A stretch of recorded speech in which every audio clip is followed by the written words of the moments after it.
আমাকে যে সম্মান জানানো হলো জেলার তরফ থেকে, আপনাদের তরফ থেকে মনোদীপকে দিচ্ছি।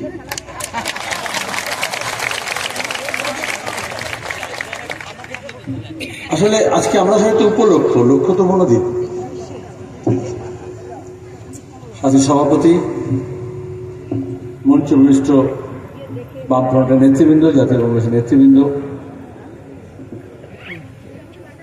আমাদের গুরুজনেরা, যুব তরুণ সাথী বন্ধু ভাই মা বোনেরা, আমরা এখানে আরএসপি প্রতিনিধি মীরবাবুকে শুনেছি, কংগ্রেসের প্রতিনিধি সুমন রায়চৌধুরীকে শুনেছি, আমাদের সিপিআই এর নেতা জেলা সম্পাদক তিনিও বলেছেন, প্রার্থী মনোদীপও বলেছে। সময় সংক্ষেপের জন্য আমাদের জেলা সম্পাদক দেবু বলবো না, আমি বেশিক্ষণ বলবো না। এখানে যারা এতক্ষণ ধরে সভা শুনছেন তাদেরকে আমাদের তো নতুন করে বলতে হবে না যে কেন ভোট দেবেন মনোদীপকে। কাছটা যদি তারা চিনলে বামফ্রন্ট মনোনীত জাতীয় কংগ্রেস সমর্থিত সিপিএম এর প্রার্থী হিসেবে আসলে ভোটটা করাতে হবে। লুটেরাদের হাত থেকে মানুষের অধিকার ছিনিয়ে নিতে হবে। এজন্য আমরা বলেছি এই লড়াইটা হচ্ছে হক, রুটি আর রুজির লড়াই।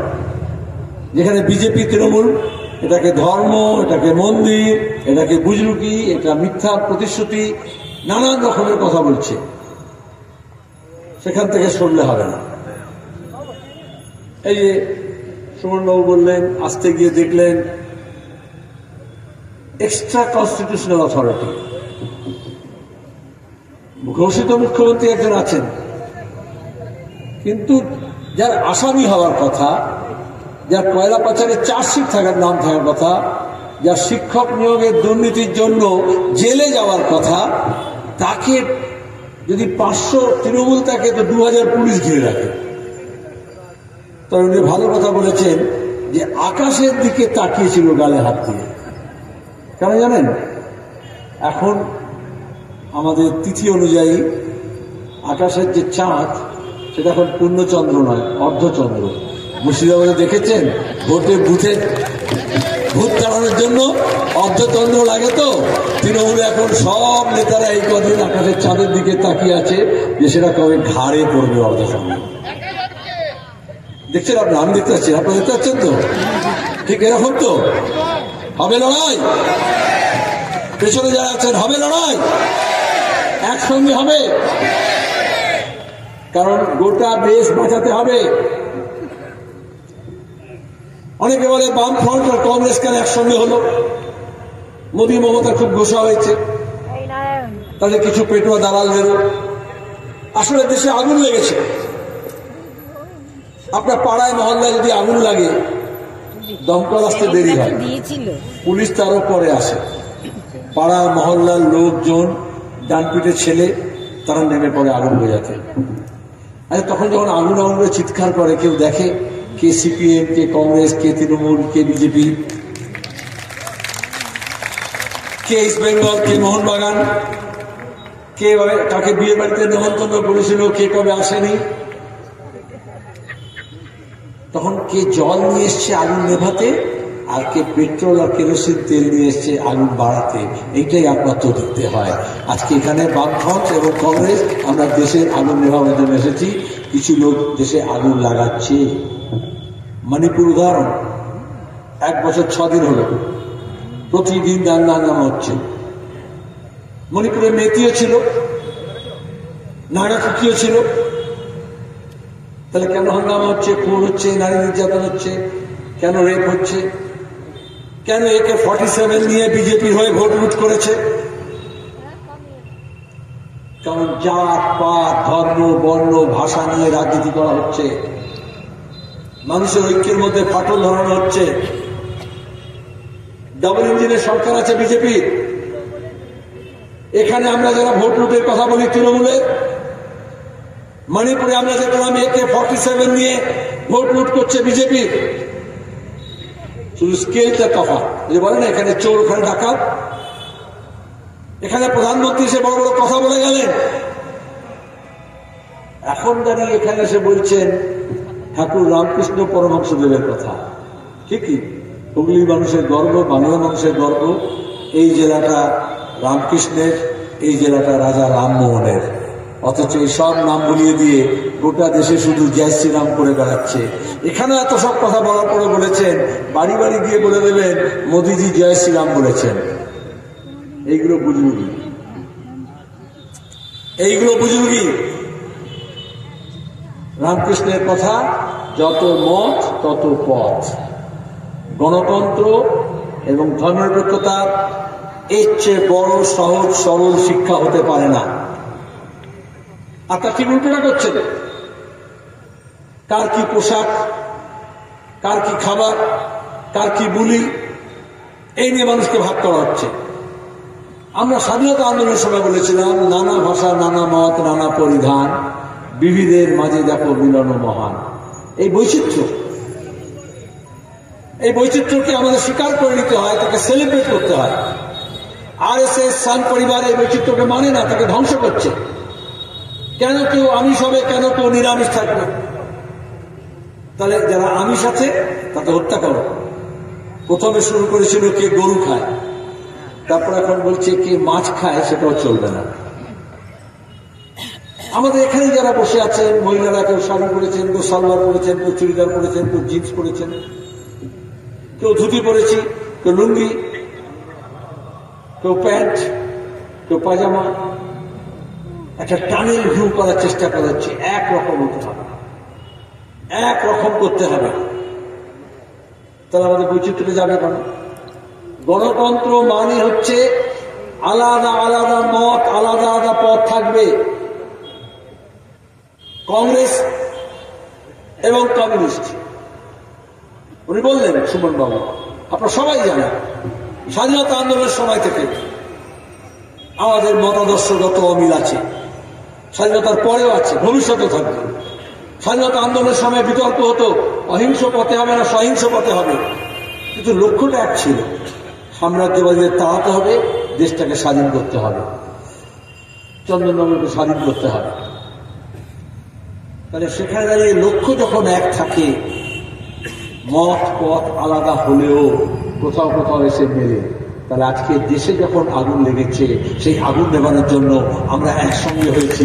সেখানে দাঁড়িয়ে মত আলাদা হতে পারে, পথ আলাদা হতে পারে। কেউ কেউ তো এমন বিরোধ করছে, যে শুভপ্রসন্ন আছে না, মমতার ঘনিষ্ঠ কাকশিল্পী, বলে জল আর পানি এই নিয়ে বিরোধ করতে হবে। এটাই আলাদা শিক্ষা। আরে আগুন নেভানোর জন্য যখন কেউ নিয়ে আসে, তখন কেউ তর্ক করে কে জল বলছে আর কে পানি বলছে। আমাদের রাজ্যে মমতা ব্যানার্জি খাল কেটে কুমির আনার মতো করে আরএসএস বিজেপিকে নিয়ে এসছেন। স্বাধীনতার আগে, স্বাধীনতার পরে জনসং তৈরি করল, কখনো তারা এখানে মাটি পায়নি, পায়ের তলায় মাটি পায়নি। এজন্য মমতা ব্যানার্জিকে দুর্গা সাজিয়েছিল। আরএসএস লিখেছিল, বলবীর পুত অর্গানাইজার, এইটার তার বক্তৃতা আছে। যেমন মহিষাসুর মর্দিনী, দশভুজা ধারিণী, তাহলে অস্ত্রশস্ত্র সজ্জিত দেবতারা দিয়েছিলেন। আরএসএস বলল, আহারে মমতার তো দুটো হাত, 10টা হাত নেই, তাহলে কমিউনিস্ট রূপী অসুরকে কিভাবে হত্যা করবে? বললো কুছ পরোয়া নেই, লাগে টাকা দেবে গৌরী সেন। ওরা বললো বজরং দল, বিশ্ব হিন্দু পরিষদ, হিন্দু সংহতি, আরএসএস, নানান নামে নানান পরিচয়ে তারা মমতাকে সাহায্য করল। আজকে মোদী এসে বলছে মমতার বিরুদ্ধে। 2014 লোকসভা নির্বাচনে ব্রিগেড প্রাইজ গ্রাউন্ডে বলেছিলেন, 34 साल में जो गड्ढा खोदा है कम्युनिस्ट लोग, वो गड्ढा भरने के लिए दीदी को तो थोड़ा मौका देना पड़ेगा। ভুলে গেছেন? সেই মৌকা দিয়েছেন, এখনো দিচ্ছেন। আমরা দেখলাম অরবিন্দ কেজরিওয়াল জেলে, পাশের রাজ্যের ঝাড়খণ্ডে হেমন্ত সোরেন জেলে, আর এখানে কয়লা পাচার কাণ্ডে সমস্ত প্রমাণ থাকা সত্ত্বেও মমতা ব্যানার্জি আরএসএস কে ধরে অভিষেক ব্যানার্জিকে চার্জশিট থেকে বাইরে নাম রাখলেন। এই যে শিক্ষকের দুর্নীতি নিয়োগে আমাদের গোটা শিক্ষা ব্যবস্থা ধ্বংস হচ্ছে। কিন্তু একটা কাকুর গলার স্বর হাইকোর্টের নির্দেশের পরেও নিতে 6 মাস লাগলো স্যাম্পল নিতে, আর তারপরে তার পরীক্ষা হয়েছে সেন্ট্রাল ফরেন্সিক ল্যাবরেটরিতে। বিজেপির কেন্দ্র সরকারের 4 মাস লেগে গেল তার রিপোর্ট আসছে। আচ্ছা, আমরা তো আপনারা কফ, তারপরে হচ্ছে তোমার গিয়ে মল, মূত্র, রক্ত পরীক্ষা করাই। করোনার সময় কত পরীক্ষা করা হয়েছে, কতদিন লাগে রিপোর্ট পেতে? বিজেপির কোন নেতা বলবে কেন 4 মাস লাগলো রিপোর্ট আসতে? কেন লোকসভা নির্বাচনটা পার করার জন্য চেষ্টা করা হলো? কিসের স্বার্থে? আসলে মমতা ব্যানার্জি নিজের ভাইপোকে বাঁচানোর জন্য, ভাইপো ধরা পড়েছে, আমরা নিজেরা সমস্ত ডকুমেন্ট দিয়েছি, বারবার বলেছি আমাদের রাজ্যের সমস্ত লুটের টাকা কালীঘাট হয়ে ভাইপো বিদেশি বান্ধবীদের হাতে জমা দিয়েছেন, তাদের অ্যাকাউন্ট ভাড়া নিয়ে দুবাইতে, মালয়েশিয়াতে, প্যারিসে, লন্ডনে। আমি যখন প্রথম বললাম প্রেস কনফারেন্স করে, একটা উকিলের চিঠি দিল 275 পাতা, যে প্রেস কনফারেন্স করে আপনাকে এই কথা প্রত্যাহার করতে হবে, নাহলে মানহানি মামলা করব। আমি বললাম যে মান নেই, তার হানি কবে থেকে করবো? আজ পর্যন্ত মামলা করেনি, আমি অপেক্ষা করছি। আর এখন বিচারপতি অমৃতা সিনহা বলেছেন ওই ভাইপোর কোম্পানি লিপস অ্যান্ড বাউন্সের ডকুমেন্টস দেখে যে সম্পত্তি বাড়লো 2013 পরে। যারা তৃণমূল করেন, যারা বিজেপি করেন, তাদের জন্য বলছি। তাহলে তৃণমূল তৈরি হল 1999 সালে, কেন্দ্রে মন্ত্রী হলেন মমতা ব্যানার্জি বাজপেয়ীর সঙ্গে গিয়ে কার্গিল যুদ্ধের পরে, গত শতাব্দীর গোড়ায় শেষে। অথচ ভাইপোর টাকা রোজগার বাড়লো 18,000 গুণ বাড়লো 2013 পরে। কি ঘটেছে তার পরে? মমতা সরকার এসছে 11তে, কারণ বিজেপি সরকার এসছে 2014-13 পরে। সাইয়া ভাই কোতোয়াল ডর কায়কা। এখানে পাড়াও দেখবেন, জেলাও দেখবেন, কোন এসপি, কোন ডিএসপি, যেহেতু থানেদার, আইসি, ওসি যদি স্মাগলারের ঘনিষ্ঠ হয়, চোরের, মস্তানের, গুন্ডার যদি ঘনিষ্ঠ হয়, তাহলে তার মস্তানি বেড়ে যায়, তার লুটপাট বেড়ে যায়, তার ক্রিমিনাল অ্যাক্টিভিটিস বেড়ে যায়। তাহলে আজকে দাঁড়িয়ে দিল্লিতে এমন চৌকিদার বসেছে যেখানে এই চোর বাটপাতদের সাহস বেড়ে গিয়েছে। উনি বলছেন কাউকে ছাড়বো না। কে মায়ের দিব্যি দিয়েছেন এই ছাড়বেন? কেন যে বাইরে আছে? ইডি, সিবিআই কে হাইকোর্ট প্রতিদিন বলছে, সুপ্রিম কোর্ট বলছে, ধর্নায় বসে ছেলে মেয়েরা 1000 দিন ধরে বলছে যারা যোগ্য, যারা উপযুক্ত, তাদের চাকরি দেওয়া হয়নি। এই মাদ্রাসা সার্ভিস কমিশনের দুর্নীতি হয়েছে, স্কুল সার্ভিস কমিশনে হয়েছে। মাদ্রাসা শিক্ষক নিয়োগে দুর্নীতি হয়েছে, স্কুলেও নিয়োগে দুর্নীতি হয়েছে। মাদ্রাসাও শিক্ষক নেই, স্কুলেও শিক্ষক নেই। স্কুলও বন্ধ হচ্ছে, মাদ্রাসাও বন্ধ হচ্ছে। যদি লড়তে হয় তাহলে মাদ্রাসা এবং স্কুল একসঙ্গে লড়তে হবে। মাঝখানে তৃণমূল থেকে ব্যারাটককে বিজেপিতে গিয়ে শুভেন্দু বলল না, মাদ্রাসা আলাদা, স্কুল আলাদা, হিন্দু আলাদা, মুসলমান আলাদা। কার সুবিধে করে দিল? কেন ভাগাভাগি করে? কেন ধর্মকে টেনে হিচড়ে নিয়ে আসতে হয় ভোটের রাজনীতিতে, রাজনৈতিক মঞ্চে? আসলে তারা যে অপকর্ম করে, তাকে ধর্মকে বর্ম হিসেবে ব্যবহার করে আড়াল করার জন্য। বর্ম মানে বোঝেন তো? শিরস্থান দেখেছেন জাদুঘরে গিয়ে থাকে না, ওপর থেকে নিচ পর্যন্ত, হিন্দিতে বলে কবচ। তার থেকে এই কবচ এসছে যাতে রক্ষা করা যায়। তাহলে ওই শিরস্থান পড়তো এই জন্যই, বর্ম এই জন্যই পড়তো, সে অন্যকে আঘাত করবে, কিন্তু অন্য তাকে আঘাত করবে না, ঠিক হয়ে যাবে। তাহলে যত অপরাধী রাজনৈতিক মঞ্চে রাজনীতি করে, প্রশাসন করে ব্যবহার করছে, আর তারপরে ধর্মকে বর্ম হিসেবে করছে। আমরা ধর্মের বিরোধী না, মজহব নেই শিখাতা আপস মে बैर रखना। ধর্ম যার নিজে, কিন্তু কেন ধর্ম সংসদ থেকে রাজনীতি করতে হয়? কেন মোল্লা বন্দিকে নিয়ে এসে রাজনীতি করতে হয়? পরিষ্কার কথা। আমি যে কথা বলছি, মনোদীপ যে কথা বলছে, আমাদের যা কথা যা আপনাদের কাছে বলেছি, কিন্তু এই যে মাধ্যমিক, উচ্চ মাধ্যমিকের রেজাল্ট বেরোলো না, এখন তো সব অনলাইন হয়ে গেছে। আমাদের সময় ওই ট্রু কপি জেরক্স কপি জমা দিত মার্কশিটের, তখন হেডমাস্টার, কাউন্সিলর, যাদের স্ট্যাম্প আছে, গেজেট অফিসার, তাদের কাছে যেত স্ট্যাম্প করতে। কেন? অ্যাটেস্ট করার জন্য। নকলটাকে জমা নেবে যদি অ্যাটেস্টেড হয়ে যায়। তাহলে ধর্মকে এই জন্য ব্যবহার করা হয়। মোদী আর মমতা যখন মিথ্যে কথা বলছেন, তখন ধর্মগুরুদের ব্যবহার করতে হয় ওই মিথ্যাটাকে অ্যাটেস্ট করে দেওয়ার জন্য। তখন লোকে বলে, না রে ভাই, ধর্ম থেকে বলছে, ধর্মের দিব্যি দিয়ে বলছে, ধর্ম তিথি, ধর্ম উৎসব, ধর্মীয় মঞ্চ, তাকে ব্যবহার করা হয়। ভোট হচ্ছে, 10 বছরের সরকার আছে দিল্লিতে, এখন বলছেন মোদী কি গ্যারান্টি? কিসের গ্যারান্টি? বলেছিলেন বছরে 2 কোটি বেকারকে কাজ দেবে। তাহলে 10 বছরে এসে বলতেন, এখন আজকে এই হুগলিতে এসে বলতেন, হাওড়ায় বলতেন যে আমি 20 কোটি বেকারকে কাজ দেওয়ার কথা ছিল, 18 কোটি দিয়েছি, 17 কোটি দিয়েছি, 16 কোটি দিয়েছি। ওরা ভুলে গেছে। বিজেপি বলেছিল মোদীজি আইনগে अच्छे दिन लाएंगे, তা তিনি বলতে পারতেন अच्छे दिन নিয়ে এসছি। লকডাউন এবং করোনার পরে, নোটবন্দির পরে আমাদের দেশের মানুষ ওপরতলার আদানি আম্বানি ছাড়া তারা 1 স্কেল ডাউন হয়ে গিয়েছে। উন্নয়ন মানে মোদির ছবি লাগানো বিজ্ঞাপন না, মমতার ছবি লাগানো বিজ্ঞাপন না। মানুষ সভ্যতার ইতিহাস একটার পর একটা ধারা এটা স্থাপন করেছে।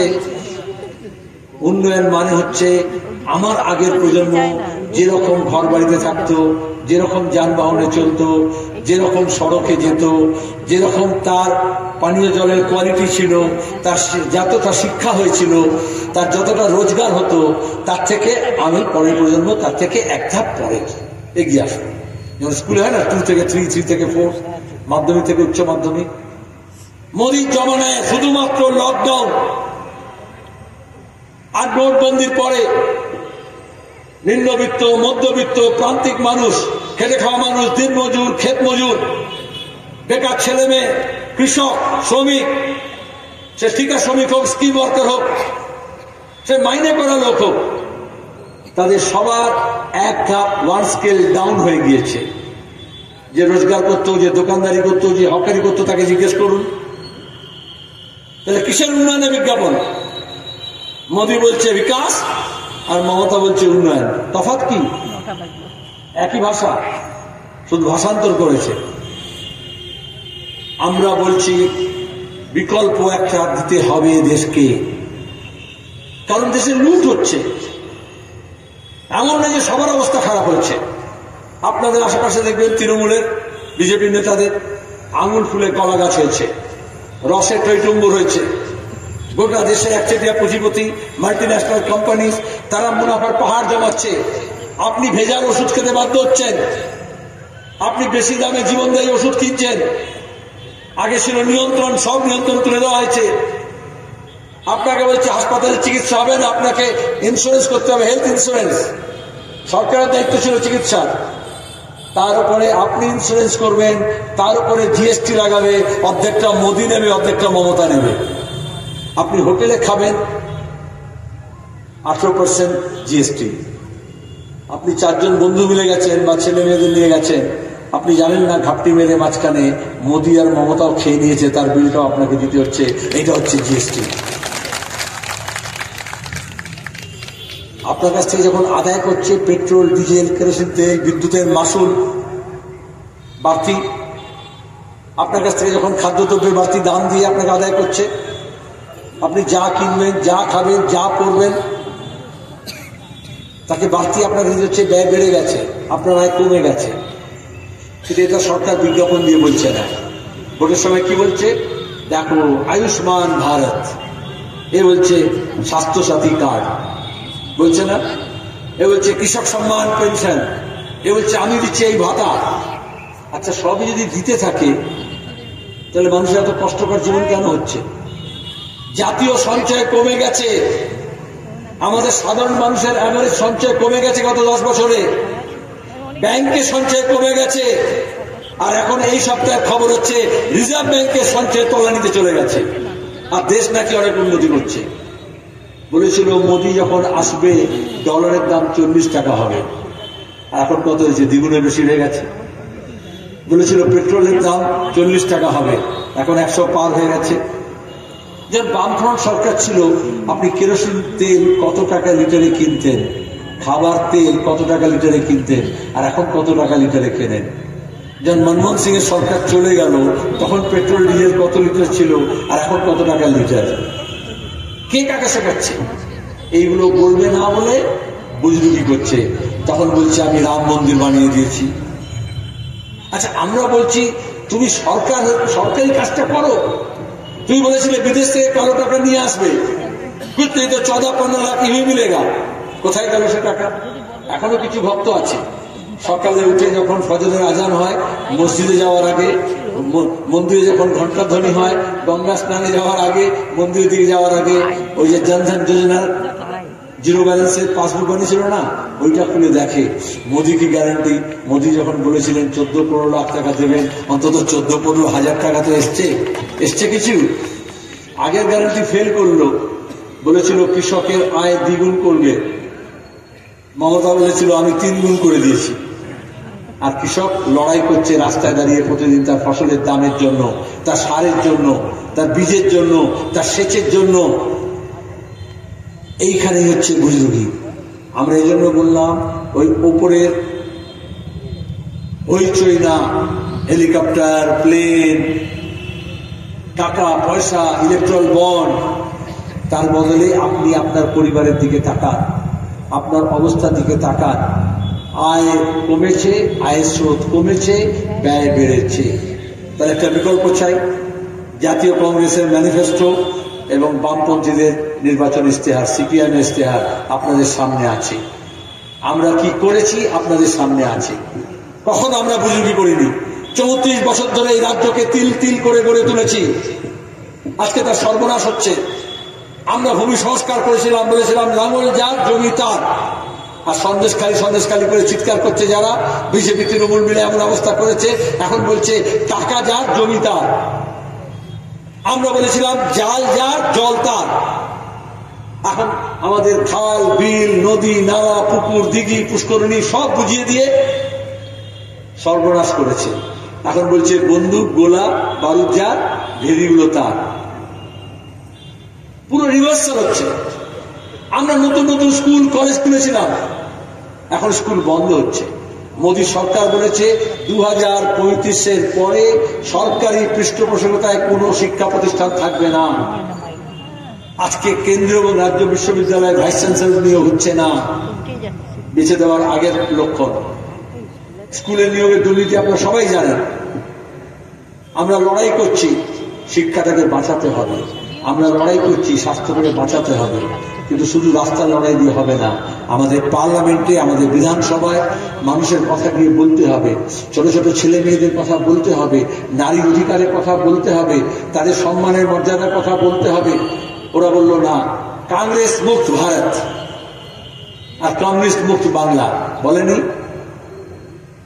এইভাবে বিজেপি তৃণমূল নিজের মধ্যে ভাগাভাগি করে নিয়েছে। আজকে আমরা দেখতে পাচ্ছি অনেকে বলে বামপন্থী দুর্বল হয়ে গেছে। আসলে কি বামপন্থী দুর্বল হয়েছে? মানুষের আওয়াজ দুর্বল হয়ে গেছে, তার অধিকার দুর্বল হয়ে গেছে, তার পাওয়ার জায়গা দুর্বল হয়ে গেছে, তার চাওয়ার কণ্ঠস্বর দুর্বল হয়ে গেছে। তাহলে পার্লামেন্টারি নির্বাচন মানে আসলে দেশের নীতি নির্ধারণ করা। আমাদের দশা পাল্টাতে হবে। দশা পাল্টাতে হলে দিশা পাল্টাতে হয়। সেই দিশা ঠিক হয় পার্লামেন্টে। ওখানে পরিকল্পনা পর্ষদ, যা নেতাজি সুভাষচন্দ্র বসুর স্বপ্ন ছিল স্বাধীনতার আগে, বিজেপি এসে প্রথমে যোজনা পর্ষদকে শেষ করে দিয়েছে। কোনো পরিকল্পনা হয় না। আজকে দাঁড়িয়ে নতুন করে পরিকল্পিত উন্নয়ন দরকার, নাহলে প্রান্তিক মানুষ, গ্রামীণ মানুষ, কলোনির মানুষ, গরিব মানুষ, নিম্নবিত্ত মানুষ, মধ্যবিত্ত মানুষ তাদের হক অধিকার পাবে না।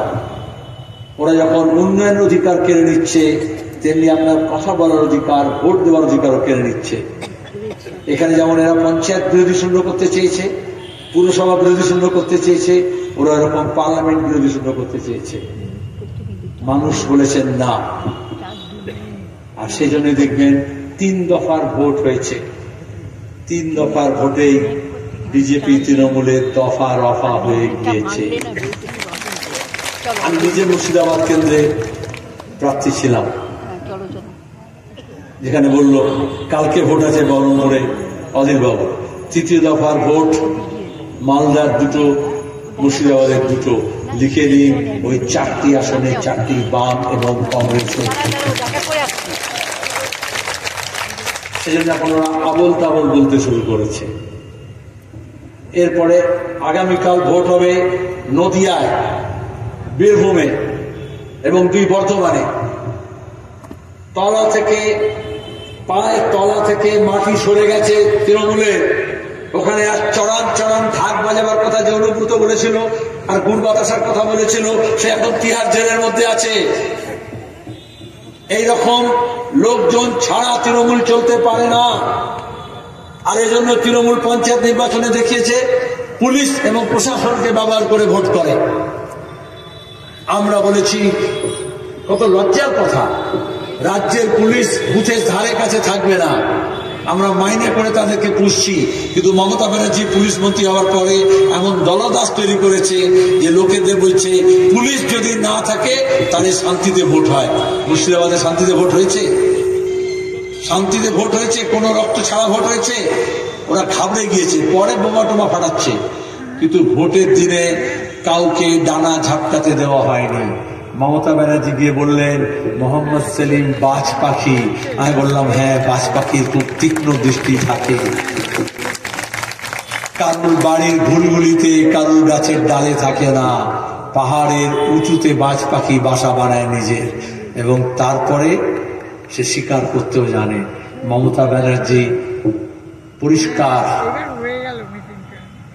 একটাও ডানা মুর্শিদাবাদে মালদায় ওদেরকে ঝাপটাতে দেওয়া হয়নি।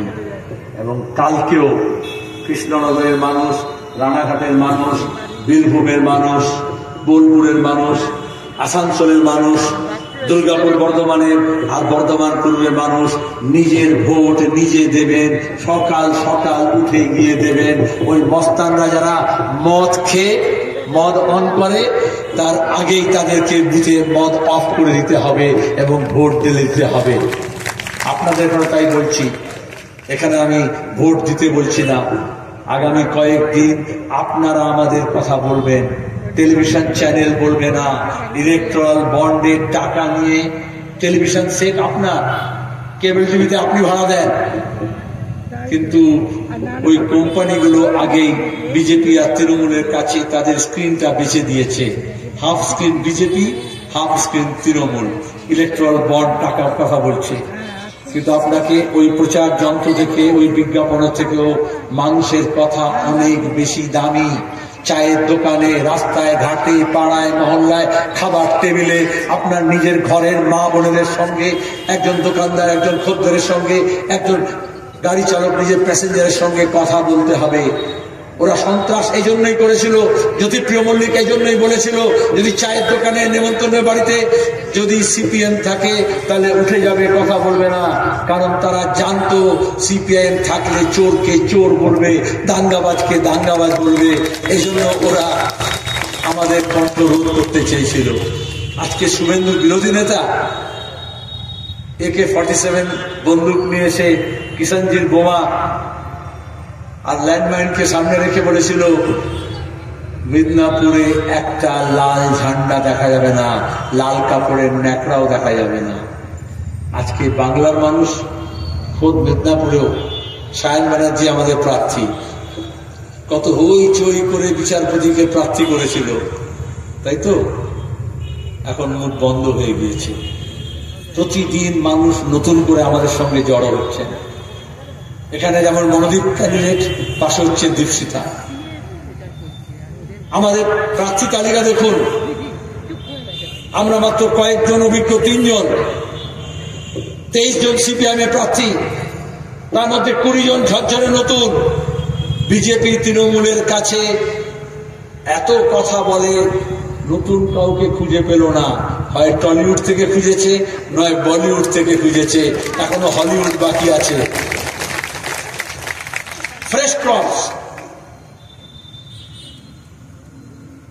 এই গঙ্গার ওপারে কাকিনাড়া, ব্যারাকপুর, বিজেপি তৃণমূল গত কয়েক বছর ধরে কে হিন্দিভাষী কে বাংলাভাষী, কে বিহারি কে বাঙালি, কে হিন্দু কে মুসলমান, এ নিয়ে বোমাবাজি করেছে, খুনোখুনি করেছে। अच्छा মানুষ বুঝে গেল কে हिंदीभाषी के बांग्लाभाषी, कौन हिंदू है कौन मुसलमान है, कौन बिहारी है कौन बंगाली है। लेकिन आज तक नहीं समझा ये जितेंद्र तिवारी अर्जुन सिंह के अंदर कौन बीजेपी है कौन तृणमूल है, कब बीजेपी है कब तृणमूल है। রাতারাতি পাল্টাচ্ছে। কেন পাল্টাচ্ছে? আসলে গুদামটা এক, শুধু শোরুমটা আলাদা। আমি আপনাদের সঙ্গে একটু অনুরোধ করবো, আপনারা এই যখন বলছি না চোর ধরো জেল ভরো, তখন শুধু শোরুম দেখলে হয় না, গুদামে ঝাঁপিয়ে মারতে ছাকা মারতে হয়, তাই তো? গুদামে গিয়ে দেখবেন সব চোর এক জায়গায় আছে, শুধু ঝান্ডা পাল্টেছে। এই জন্য আমরা বলেছিলাম চোর ধরো জেল ভরো। এটা তো ইডি সিবিআই পুলিশের লজ্জা, আমাদের ছেলেপুলেদের দায়িত্ব না। সংবিধান অনুযায়ী আইন অনুযায়ী তাদের কথা চোর ধরার, কিন্তু সবচেয়ে বড় চোর থেকে ছিটকে চোর পর্যন্ত পাহারা পাচ্ছে পুলিশের। যদি সে তৃণমূল করে রাজ্য পুলিশ পাহারা দিচ্ছে, যদি সে বিজেপি করে কেন্দ্রীয় পুলিশ পাহারা দিচ্ছে। তখন আমরা বললাম গ্রাম জাগাও চোর তাড়া। আজকে গর্বের সঙ্গে বলতে পারি বাংলার মানুষের উপর ভরসা ছিল, এখন শুধু গ্রাম না গ্রাম শহর জেগেছে। যত গ্রাম শহর যাচ্ছে চোরেদের বুকে ধুকপুকুনি বাড়ছে। এখনো কিছু মানুষ আছেন, তাদেরকে আমি আহ্বান জানাচ্ছি, এটা কোনো ঘোড়দৌড় হচ্ছে না কার ঘোড়া কোন দিকে যাচ্ছে, এটা কোনো টেলিভিশন সিরিয়াল হচ্ছে না যে কোন এপিসোডের পরে কোন এপিসোড আসবে। যেখানে নীতি নির্ধারণ আছে সেখানে আপনাদের কথা বলতে হবে, হক কথা জোরসে বলতে হবে। সেই কথা কে বলবে? লকেট খুব বেশি হলে কোনো মা বোন দিদির গলায় ঝুলতে পারে, বিজেপি বা তৃণমূলের গলায় দোলা খেতে পারে।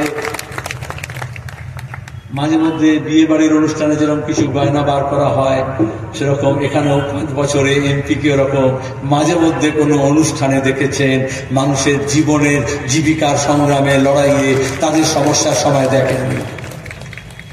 আর একজনকে প্রার্থী করেছে, আবার সেই টেলিভিশন থেকে নিয়ে এসছে, আমি নাম নিয়ে কাউকে কিছু বলি না, কিন্তু পার্লামেন্টে গিয়ে বিতর্ক করবে, আপনার কথা বলবে। একটা গরু ভাতার রচনা লিখতে গেলে লিখতে পারবে না, পারবে? আপনার বলুন, ওসব মুখস্থ কিছু ডায়লগ আছে সেগুলো বলবে। আর কতটা আস্পর্ধা! বলে আপনাদের সৌভাগ্য আপনারা এরকম লোককে পেয়েছেন। এখনই এই এটা বলে ঘাস ফুল, কিন্তু সব বাঁশ, আর বাঁশের চেয়ে কঞ্চি নরম। পরিষ্কার কথা, সিধি বাত, নো বকওয়াস। আপনাকে এখান থেকে এমন প্রার্থীকে জেতাতে হবে যে আপনার মনের ভাষা বোঝে, যে আপনার মনের ব্যথা বোঝে। বাম এবং কংগ্রেস জোট থেকে আমরা বলছি দেশকে যেমন বাঁচাতে হবে, দেশ বাঁচানো মানে দেশের মানুষকে বাঁচানো, দেশের মানুষকে বাঁচানো মানে দেশের মানুষের ঐক্য তৈরি করা। ওরা বলেছিল তৃণমূলের এত কিছু অন্যায়, তাহলে 56 ইঞ্চি এসে ঠিক করে দেবে। 10 বছর 56 ইঞ্চি ছাতি ছিল। আর 56 মানে কি? কোন মানুষের 56 ইঞ্চি ছাতি হয়? কোনদিন দেখেছেন? এই যে ব্রিজভূষণ বর্মা কুস্তিগীরদের মেয়েদের মহিলাদের আমাদের যারা পদক নিয়ে এসছে তাদেরকে নির্যাতন করেছিল, মলেস্ট করেছিল। 56 ইঞ্চি ছাতির হিম্মত হয়নি তাকে বার করার দল থেকে। হাইকোর্ট থেকে সুপ্রিম কোর্টে যেতে হয়েছে, তারপরে এফআইআর হয়েছে। আচ্ছা, সেই কুস্তিগীরদেরও 56 ইঞ্চি ছাতি হয়? 56 ইঞ্চি ছাতি কোনো মানুষের হয় না, গরুর হয়, মোষের হয়, ষাঁড়ের হয়, হাতির হয়, গন্ডারের হয়, কোন কোন শুয়োরেরও হয়। আমি কেন বললাম কারণ টেলিভিশন চ্যানেল এমন জিনিস, সত্যকে মিথ্যা, মিথ্যাকে সত্য করতে পারে। সবাইকে 56 ইঞ্চি বুঝিয়ে দিল। একমাত্র মমতা ছাড়া কেউ কিন্তু ছাতির মাপ জানে না। পরিষ্কার কথা। কেন বলছে বলুন তো? মোদী নিজেই বলেছে গত নির্বাচনের সময় এসে যে আমি মমতা ব্যানার্জিকে শাড়ি পাঠাই, শাড়ির জন্য কোনো মাপযোগ্য হয় না, 11 তো লেগে যায়। আর মমতা আমাকে কুর্তা পাঠায়, পাঞ্জাবি পাঠায়। পাঞ্জাবি পিস বলেনি। আর মোদীর জামা কাপড় দেখেছে এত ফিটফাট থাকে না? তাহলে যদি ঝুল কত, হাতা কত, বুক কত, গলা কত, এই মাপটা যদি না জানে তাহলে কুর্তাটা পাঠায়। ভোটের সময় ডায়লগ বাজি হচ্ছে, মনে হচ্ছে একে মেরে ফেলবে ওকে মেরে ফেলবে, ডাব্লিউডব্লিউ কুস্তি হচ্ছে। যারা মনে করেছিল বিজেপিকে তৃণমূলকে আটকানো হবে, আটকেছে। যদি আটকাতো তাহলে অভিষেক ব্যানার্জি আর মমতা ব্যানার্জি তিহার জেলে থাকতো, তাহলে তৃণমূলে এত লুট হতো না। কোন 56 না, কোন 356 না, বাংলার মানুষ উত্তর থেকে দক্ষিণ, হিন্দু মুসলমান হরিজন ব্রাহ্মণ রাজবংশী তপশিলি আদিবাসী নারী পুরুষ যদি এক কাজটা হই, তাহলে 14 তলা থেকে চোর চোরটাদের নামাতে পারি আমরা। এটা সেমিফাইনাল, আর তারপর 2 বছর পরে ফাইনাল হবে। কোন রাজভবন না, কোন রাজ্যপাল কখনো মানুষের সাথে কাজ করেননি। রাজ্যপাল হচ্ছেন কেন্দ্র গভর্নমেন্টের এজেন্ট, রাজ্যের টাকায় লাটসাহেবি করেন। পঞ্চায়েত ভোট, লোকসভা ভোট আসলেই খবরের কাগজ টেলিভিশনে রোজ হচ্ছে নবান্নর সঙ্গে রাজভবন। কিসের নাটক? আমি তো হচ্ছে একটা গান ছিল না, মেরে আঙ্গনে মে তোমারা কি কাম হ্যাঁ? তাহলে লোকসভা ভোটের সময় রাজ্যপালের কি কাজ? তিনি ভোট প্রার্থী হতে পারেন না, তিনি ভোটারও নন, কিন্তু খবরের কাগজে টিভি দেখবেন। কেন করছে? কারণ এত সব সুকান্ত, দিলীপ, শুভেন্দু বলে বলে ক্লান্ত হয়ে গেছে, কিন্তু কিছুতেই আর ঢোল তাসা গরম হচ্ছে না, টন টন করে বাজছে না। তাই তখন রাজ্যপালকে নামাতে হয়েছে বিজেপির হয়ে কথা বলার জন্য। আর তৃণমূলও খুব সুবিধে, বিজেপির বিরুদ্ধে বলবে না, পার্লামেন্টের মধ্যে বলেনি, নীতিগত কোনো অবস্থান নেয়নি, কোনো বিলের বিরোধিতা করেনি, কোনো পলিসি বিরোধিতা করে না। তাহলে কি করতে হবে? যেমন শিখণ্ডী বলে, যেমন ধান খেতে দেখবেন কাকতারুয়া দাঁড়িয়ে যায়, ওই রকম বিজেপির নেতাদের কাকতারুয়া হিসেবে রাজ্যপালকে ব্যবহার করছে। আর তাকে দেখে মমতা ব্যানার্জি রোজ গুলি বন্দুক চালাচ্ছেন। এই নকল লড়াই। আসল লড়াইটা হচ্ছে যারা চাকরি প্রার্থীরা লড়েছে, জেলে গেছে কিন্তু ছাড়েনি। আইনজীবীরা বামপন্থী কোর্টে গিয়ে সুপ্রিম কোর্ট পর্যন্ত এই কোটি কোটি টাকা খরচ করে রাজ্যের কোষাগার থেকে যারা দুর্নীতিকে ধামাচাপা দেওয়ার চেষ্টা করেছে, তদন্তকে আটকানোর চেষ্টা করেছে, পারেনি। লড়াই চলেছে, লড়েছে আমাদের মীনাক্ষীরা, ধ্রুবরা, যারা বেকার ছেলেদের কাজের জন্য লড়াই করছে। লড়েছে সৃজন প্রতিকূলরা, যারা শিক্ষার দাবিতে লড়াই করছে, স্কুল কলেজ যাতে বন্ধ না হয় তার জন্য লড়াই করছে। লড়েছে ট্রেড ইউনিয়ন, লড়েছে কৃষক সভা, লড়েছে ক্ষেত মজুর, লড়েছে মধ্যবিত্ত কর্মচারী। না হলে ইতিমধ্যে ব্যাংক, পোস্ট অফিস, রেল এই সব বিক্রি হয়ে যেত, বন্ধ হয়ে যেত। আজকে দেশটাকে নিলাম করছে। তাহলে দেশটাকে রক্ষা করা মানে দেশের ম্যাপ না, দেশটাকে রক্ষা করা মানে ধর্ম রক্ষা না। ওরা একটা মিথ্যাচার করে দেখাচ্ছে धर्म संकट में है। अरे क्यों धर्म संकट में रहेगा? और अगर धर्म संकट में है तो आज जो पवन पुत्र का झंडा लेकर घूम रहे हैं उसे संकट मोचन कहा जाता है। तो जिनके पास मंगलवार जाकर के आप हनुमान चालीसा पढ़ते हो और संकट मोचन का पूजा देते हो, धर्म का संकट होगा तो वो संकट मोचन करेंगे। ভোট करेगा? ভোট में क्या काम है? এইভাবেই ধর্মীয় আস্থাকে, ধর্মীয় তিথিকে, ধর্মীয় উৎসবকে, ধর্মীয় প্রতীককে ব্যবহার করা হয় মানুষের মধ্যে বিভেদ তৈরি করার জন্য, আগুন জ্বালানোর জন্য, আর সেই আগুনে ভোটে রুটি সেকবার জন্য। এটা পশ্চিমবঙ্গ, এটা হুগলি। রাজা রামমোহনের কথা এই জন্যই বললাম, रामकृष्ण परमहंसदेव কথা এটাই বললাম। তাহলে আসলে अपने अपने धर्म का मत मचाओ शोर, अपने अपने धर्म का मत मचाओ शोर, रास्ते सब जाते हैं एक ही घर की ओर। আমাদের লক্ষ্য এক, এদেশ থেকে যে ফাঁসির শক্তির উত্থান হচ্ছে তাকে উৎখাত করতে হবে। আমাদের যে সাংবিধানিক কাঠামো, যুক্তরাষ্ট্রীয় ব্যবস্থা, সংসদীয় গণতন্ত্র, আমাদের যে ধর্মনিরপেক্ষতার নীতি, তাকে বাঁচাতে হবে। আমরা স্বাধীনতার 190 বছরের লড়াইয়ের মধ্য দিয়ে যে উত্তরাধিকার পেয়েছি, হুগলি হচ্ছে স্বাধীনতা সংগ্রামে সবচেয়ে বেশি আমাদের মুক্তিকামী মানুষকে উপহার দিয়েছেন আমাদের দেশের জন্য, লড়াইয়ের জন্য। আপনারা এখানে ইংরেজ সাম্রাজ্যবাদের বিরুদ্ধে লড়েছেন, ফরাসি সাম্রাজ্যবাদের বিরুদ্ধে লড়েছেন। বিজেপি আরএসএস এর সেই উত্তরাধিকার নেই। এই জন্য ওরা আমাদের সংবিধানের যে মূল্যবোধ, যা স্বাধীনতা আন্দোলন থেকে আমরা পেয়েছি, সেটাকে নস্যাৎ করতে চাইছে। এই যে আমি দাঁড়িয়ে আছি দুটো পায়ে, এরকম আমাদের দেশ দাঁড়িয়ে আছে সেকুলার ডেমোক্রেসির উপরে, গণতান্ত্রিক ধর্মনিরপেক্ষ। আমাদের প্রতিবেশী দেশগুলোর দিকে তাকিয়ে দেখুন, যারা গণতান্ত্রিক নয় তারা ধর্মনিরপেক্ষ নয়, যারা ধর্মনিরপেক্ষ নয় তারা গণতান্ত্রিকও নয়। আজকে আমাদের এই সেকুলার ডেমোক্রেসিকে রিক্লেম করতে হবে। আমাদের যে সরকারি ব্যবস্থাপনায় যে শিক্ষা এবং স্বাস্থ্যের সুযোগ আছে, তাকে অধিকারে রূপান্তরিত করতে হবে। খাদ্যের আইন বলুন, কাজের অধিকার বলুন, জমির অধিকার বলুন, এগুলো সব আইন করে আমরা পেয়েছি। ছিন্নমূল মানুষ, স্বাধীনতার পরে উদ্বাস্তু মানুষ, তাকে মাথা গোঁজা ঠাইয়ের জন্য লড়াই করতে হয়েছে লাল ঝান্ডা নিয়ে, তবে পায়ের তলায় মাটি পেয়েছে, তবে মাথার উপর ছাদ হয়েছে।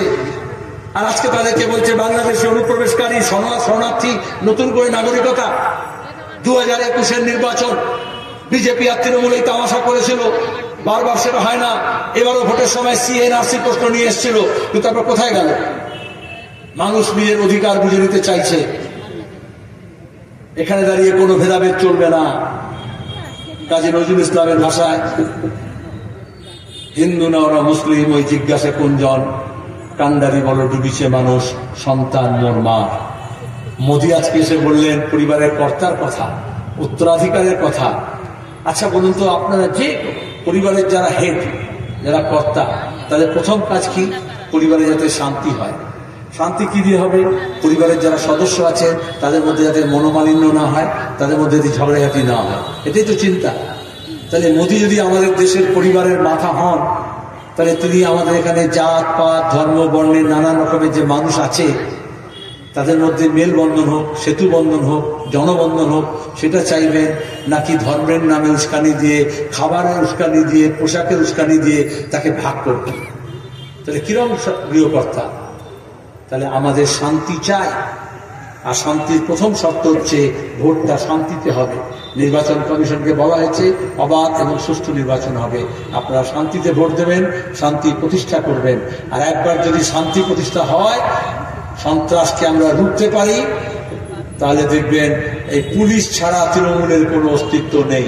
আর পুলিশ হচ্ছে সবচেয়ে বেশি হাওয়া মরণ, তারাও কিন্তু হাওয়া বুঝিয়ে গিয়েছে।